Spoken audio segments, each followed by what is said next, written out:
I'm thoroughly convinced that most of us need to be reminded of truth more than we need to be taught some new truth. As I read more and more in my Bible, in the Old Testament, God reminds the nation of Israel over and over and over again of who he is, right? Even before he gives them the 10 commandments in Deuteronomy chapter 5, he says, I am the Lord your God. I brought you out of Egypt. I brought you out of the land of slavery.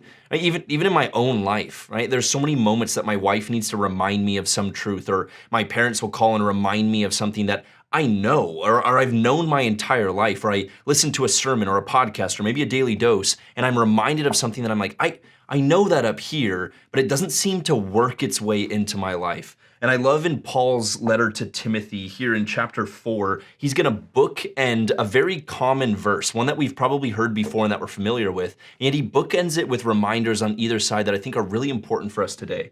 In chapter 4, verse 7, Paul's going to say, Timothy, make sure you train yourself to be godly. He says physical training is of some good. It's of some value, which we can all kind of go, yeah, like running, eating healthy, physical training is of some value. But he says we aren't just bodies, we're souls. There's more to us than just the right here, right now. And so he gets us all to agree that physical training is of some value, even begrudgingly agreeing to it. He says, but godliness, it's of value both for the present age and the life to come, both for the life that you have right now and the one that's to come. And then he's going to use the very familiar verse that we've all heard before. He says, don't let anyone look down on you because you're young, but set an example for believers in speech, in conduct, in love, in faith, in purity.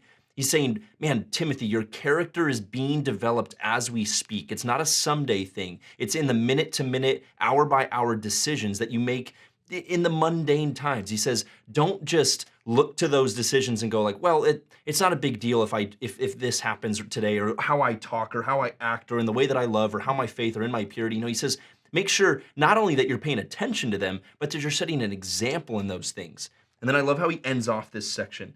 He says, be diligent in these matters. Give yourself wholly to them so that everybody may see your progress. Watch your life and your doctrine closely. Persevere in them, because if you do, you'll save both yourself and your hearers. So he bookended on the set an outward example in these things is make sure that godliness is something that you're paying attention to. That physical training is of some value, but your own personal godliness, make this a goal, make this a value in your life first and foremost. And then he ends with, watch your own life and your own doctrine closely. See, for me in the church, I think I'm constantly looking for examples of, God, how can I be an example? How can I be this outward expression of love, of conduct, of faith, of purity in the way that I talk? God, would you use me? God, what's your will for my life? God, who is it in my life that I can, speak the gospel to, or I can disciple? And I love the reminder on both ends of setting an outward example is first and foremost, would you make sure you have a heart for knowing God? And then secondly, would you have a heart for pleasing God? And then lastly, would you have a heart for communicating God's truth? And so often I mix up the order of those and I go, I want to communicate God's truth. I want to be this example in speech and love and faith and conduct and purity. And God goes, well, first and foremost, is godliness a primary value in your life? And then are you watching your faith and doctrine closely? Only if those things are true first will I be able to step out and be an example in my speech, in my conduct, in my love, in my faith, in my purity. What an awesome reminder for us today. Do I have a heart for knowing God and pleasing God? And I'm confident if those two things are true, he will use us in mighty ways and we will be examples in the way that we live our lives. Thanks, Toasters. We'll see you tomorrow.